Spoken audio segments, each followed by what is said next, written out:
that all the action is aimed to achieve the goals of the organization.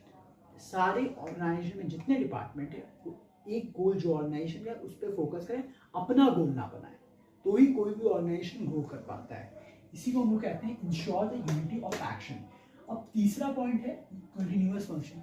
कैसे management एक continuous function है, life going on, जब तक कोई management है, वैसे कोऑर्डिनेशन भी एक कंटिन्यूअस फंक्शन है लाइफ लॉन्ग।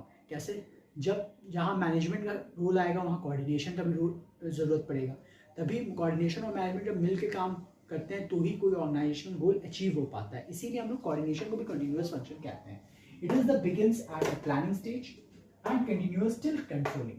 ये प्लानिंग स्टेज से स्टार्ट होता है और कंट्रोलिंग स्टेज तक जाता है। आप प्लान जब सही तरीक़े से करोगे और फिर ऑर्गेनाइज, स्टाफ, फिर डायरेक्ट और फिर कंट्रोल करोगे तो आपका एक कोऑर्डिनेशन का वहाँ ज़रूरत पड़ेगा ना।